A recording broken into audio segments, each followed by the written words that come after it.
Previously on Alan Wake, Alice has been kidnapped. Alan, please help me. Alice? You'll do exactly what I say if you ever want to see your wife again. I can't tell anyone except my agent Barry. Damn it, Barry, they'll kill her! You're my best friend, and I'm worried that you're not right in the head. The ransom is a manuscript I supposedly wrote that's coming true before my eyes. It happened just the way it was on that page. So dark. I have found only a few scattered pages. I want the entire manuscript. The deadline is in 2 days. I found Mr. Wake's pages.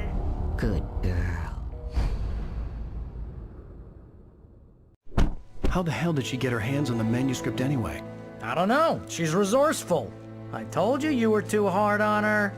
Listen, I found out all sorts of interesting stuff while I was digging around. Yeah. Mr. Wake, it's Sheriff Breaker. We have an FBI agent here, Agent Nightingale. FBI?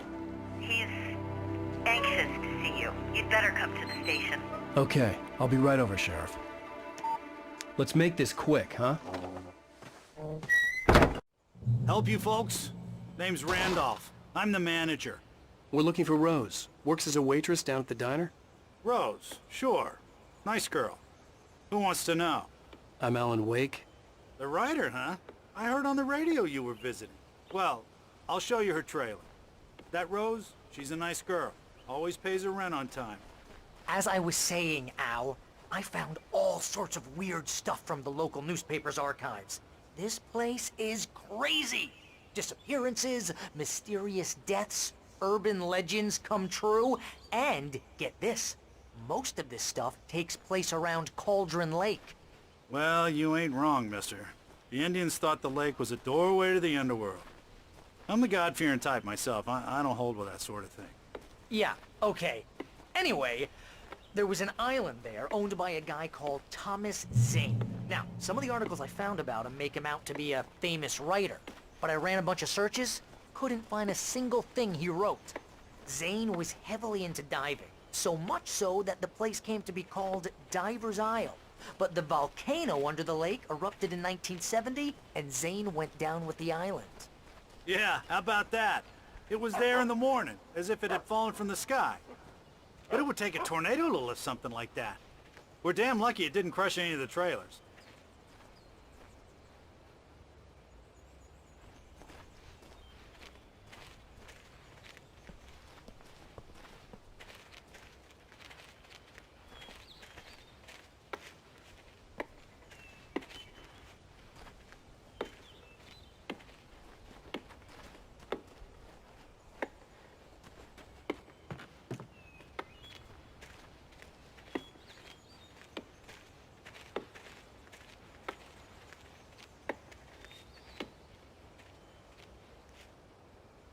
It gets better.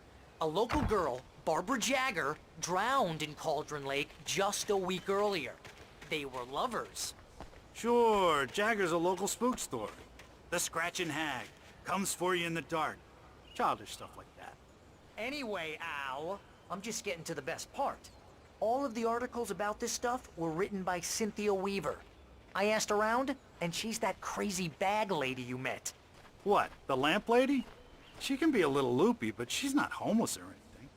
Yeah, anyway, she knew both Jagger and Zane before they both died, and she had some kind of a breakdown.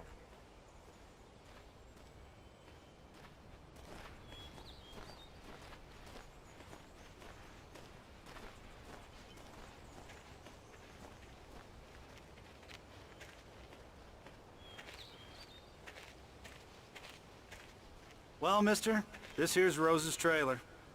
You mind me asking what you want with her? We're just here to talk to her, pal.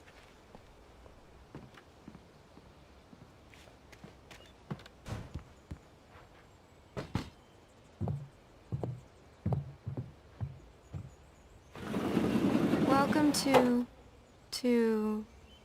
Oh dear, Mr. Wake. I'm so glad you're here. Rose, you have my manuscript? Oh. Oh yes. Yes. Please, come in. Hey, this is really good. Rose, Yes, my manuscript. I really need it. I understand.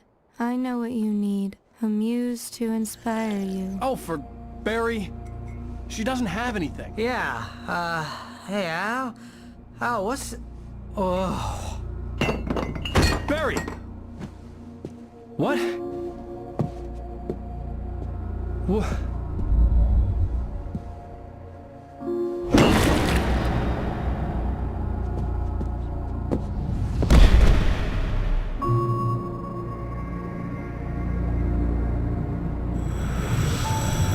It's coming for you, hiding in my barber's skin. I'm too weak to stop it. You must turn the lights on. I promised I'd come visit you and your lovely wife. You must finish what you started. I insist. You must turn the lights on. Turn the light on. Back to work, boy.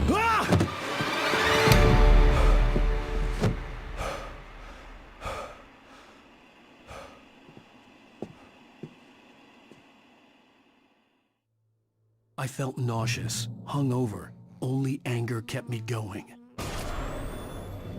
I can't tell reality from dream anymore, but it seems I have an imaginary editor to help me. She's an old woman in a funeral dress. I call her Barbara Jacker. She's very strict. I'm writing faster and faster. My manuscript is being heavily revised. The edits are getting very aggressive, and each day there's less of me and more of her. I hate it, but I know she's right. She promises me I can save Alice this way. Rose took a day from me. I had less than 12 hours left to meet the kidnapper. All I could do was get Barry into the car, work something out once I got on the road. Welcome to the Oh Dear Diner. What can I get you today? Coffee? Close. I couldn't work up much hate for Rose. Something had used her to get to me and left its mark. First refill is free. Milk and sugar on the counter there. Would you like to hear today's specials? Thank you. A nice day. Come back soon. My gun and flashlight were gone. I'd have to find a way to get Barry into the car as quickly as possible. There was no time to waste.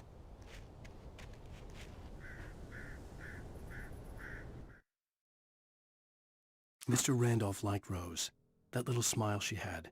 How she was still sweet when life had tried so hard to make her bitter.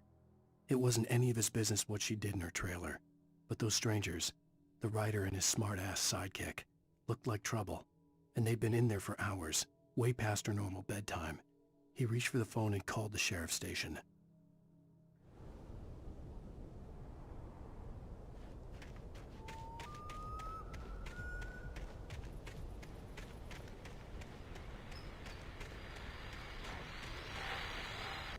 I just stepped outside to catch a breath of fresh air, and let me tell you, the weather's getting heavy. Nights like this make me especially glad I'm here talking to you and not home in bed. Once the weather takes a turn like this, I can't sleep at all. It's all tangled bed sheets and dark thoughts, punctuated by the occasional plunge into nightmare. Is it just me? Well, perhaps it is. But I hope I can make the night a little bit easier to get through. Caller, you're on KBF FM. Hey, Pat, it's Walt Snyder. What's on your mind, Walt? Well, I am the way you are, but, well, I can't sleep either, you know? I just been staring out the window here, trying to make sense of it all, but,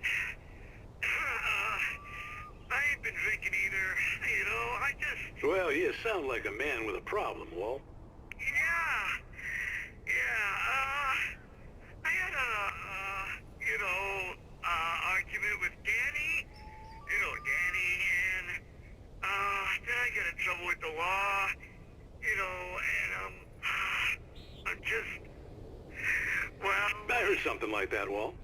Yeah, well, he's, Danny's my best friend, and, he let me, bail today.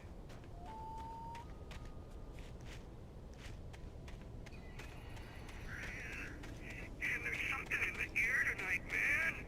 I was just outside looking up at the sky above our broadcast tower thinking the same thing. What are you waiting for, Walt? I don't know. Something's gonna happen.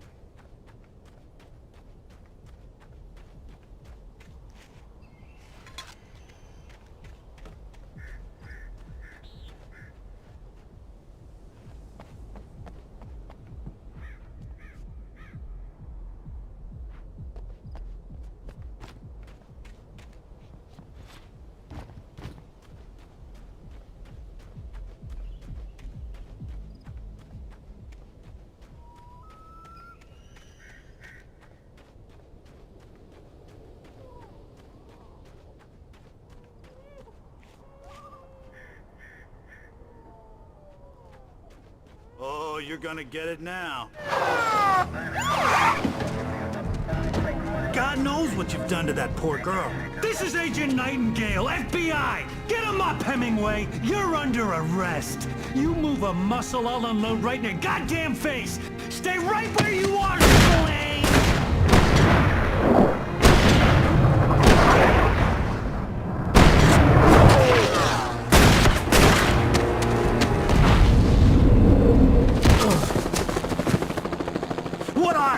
I'm standing right here, you goddamn maniac!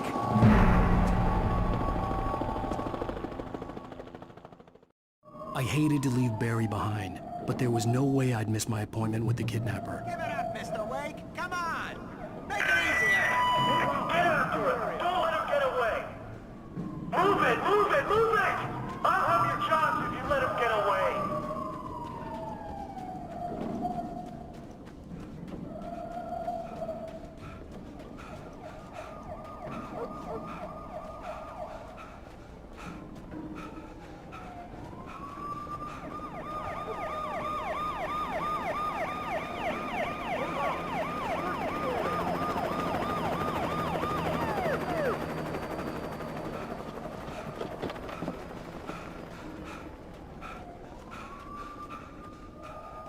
Stop running! Freeze!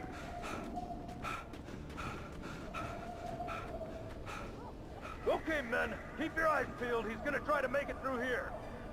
Which way did he go? Oh, damn. Fan out! Everybody! Wait! Don't move! I'm on the way! Keep an eye out!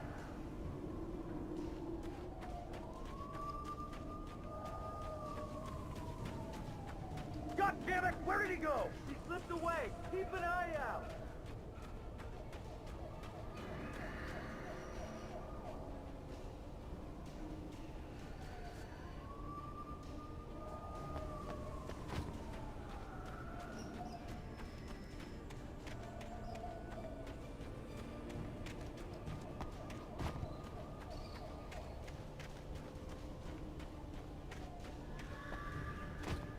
He's gone!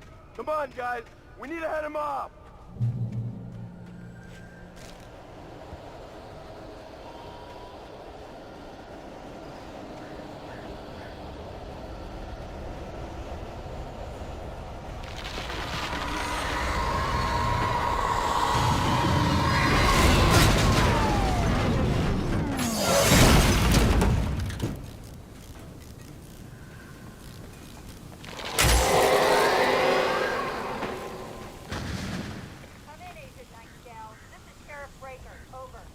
Nightingale, over.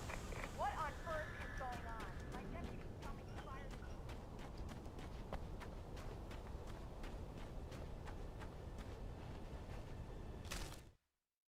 the... For decades, the darkness that wore Barbara Jagger's skin slept fitfully in the dark place that was its home and prison. It was hungry and in pain. It dreamed of its nights of glory when the poet's writing had called it from the depths and given it a brief, terrible taste of power and freedom. The rock stars had stirred it from the deep sleep the poet had sunk it back to in the end. When it sensed the writer on the ferry, it opened its eyes.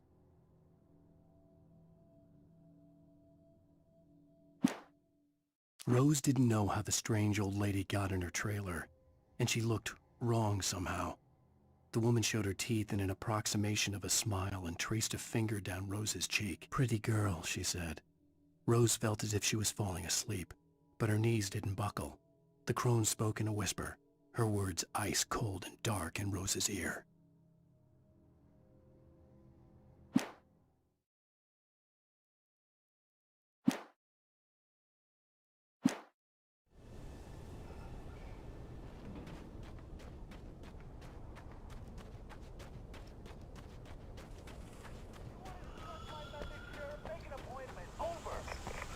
Right where you are, Agent Nightingale. I'm on my way.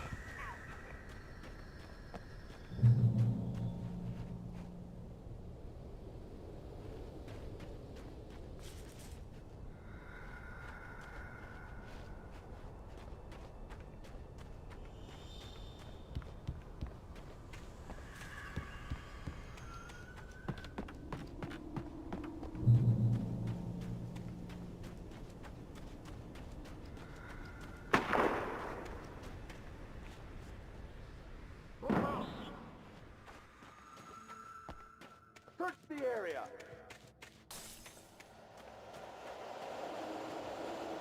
Stay sharp. This way. Over here.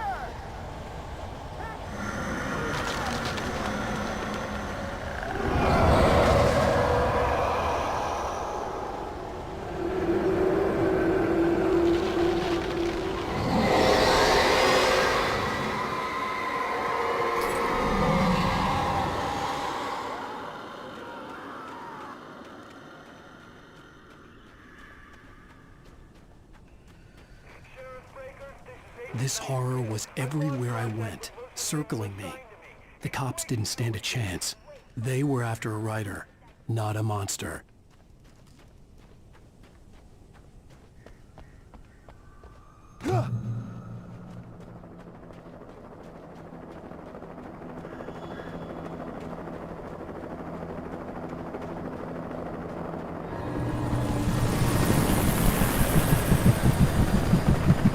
You on the ground. Hold it right there. There's nowhere to run. Freeze!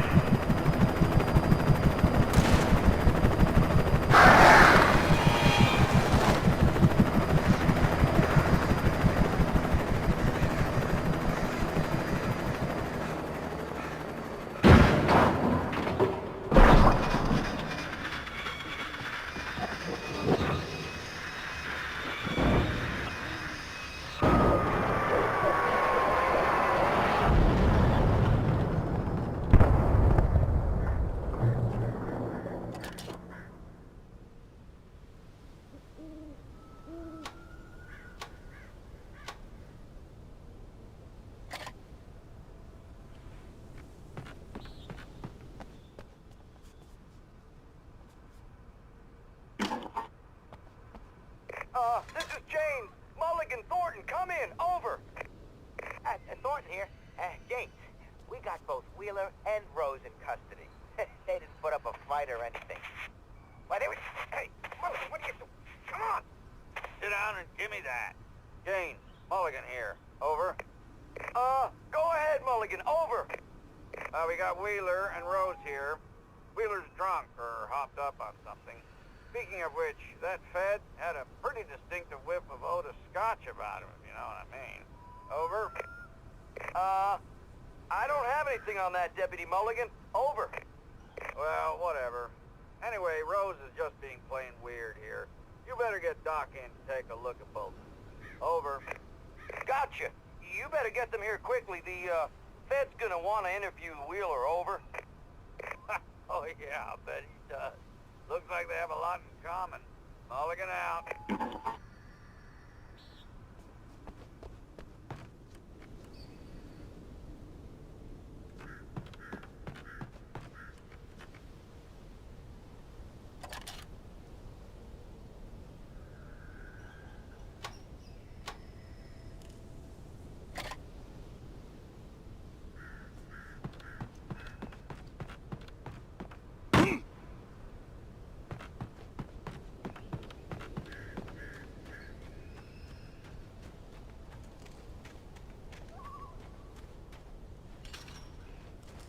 I imagined that the broadcast tower in the distance was part of the local radio station. Maine seemed like a decent guy. Perhaps he could give me directions to the coal mine.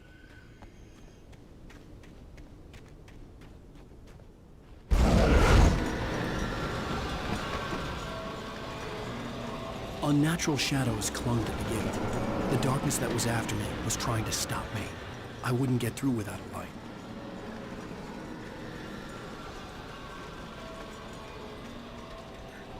There was no power to the searchlight.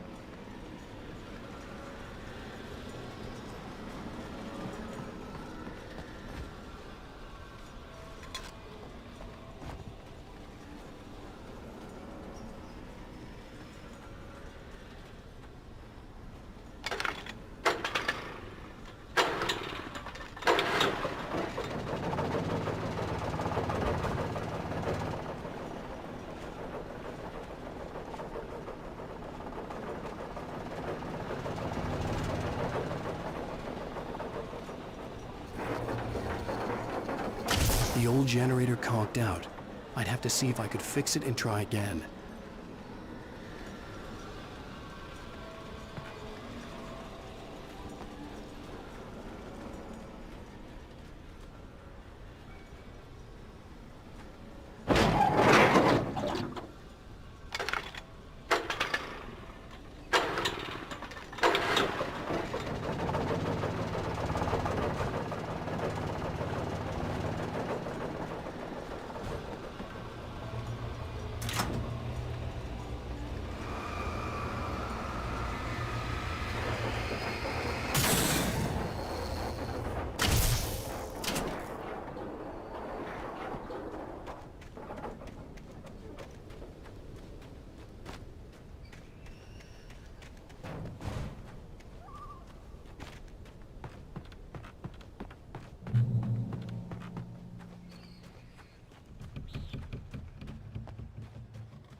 It took me a moment to recognize the flashbang grenades. They were an ideal weapon for my situation. Team 1, come in. Over. Team 1, this is Sheriff Breaker. Report. Over. Team 2, come in. I need a report. Over. Come on, guys. Talk to me. Come in, please. Over.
And here's another call. You're on KBF-FM with Pat Maine. It's Milt Peabody, Pat. What's on your mind, Milt? Well, I live near the trailer park, Pat, and there's a big ruckus going on over there.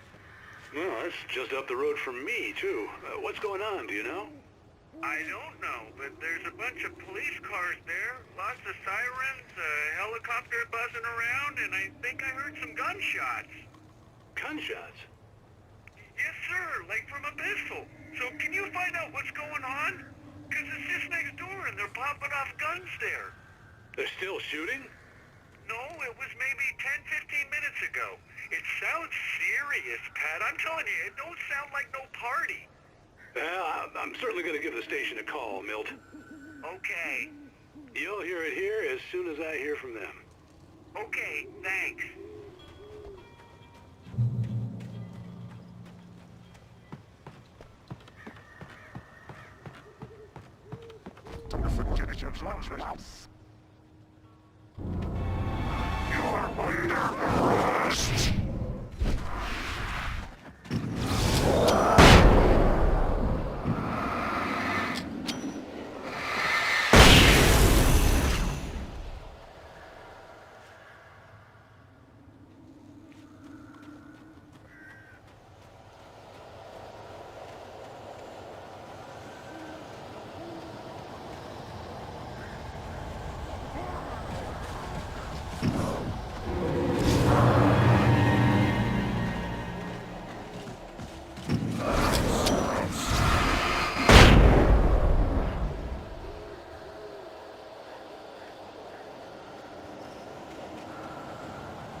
I hope Maine could lend me a car to get to the coal mine.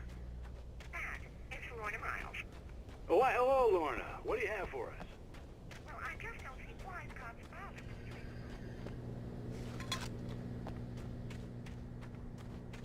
In a place like that, I mean, what do you expect?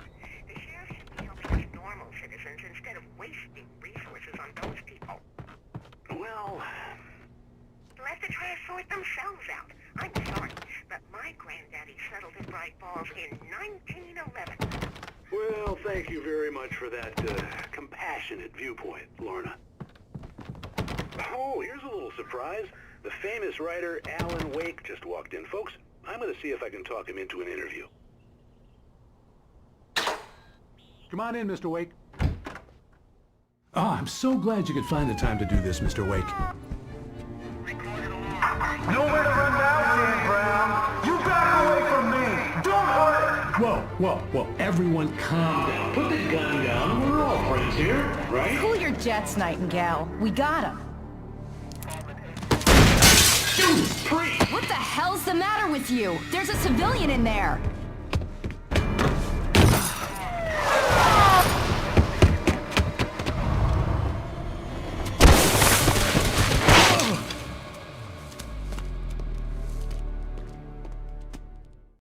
I'll get you yet, even if it kills me. You hear me? You hear me, H.P. Lovecraft? I had fallen off so many cliffs it was ridiculous. That's what you get for naming a book The Sudden Stop.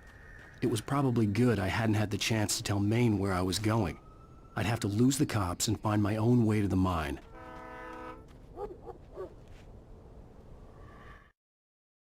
Nightingale stared through the broken studio window into the dark woods. He turned around, started to walk out, but Maine grabbed his arm. "Young man, you almost shot me. You don't shoot off rounds at people like that. What's the matter with you?" Nightingale shook his arm free, marched out. His cheeks burned with rage and humiliation.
There was no sensible reason for the power company work lights to be here. It was almost as if they'd been left for someone like me to use.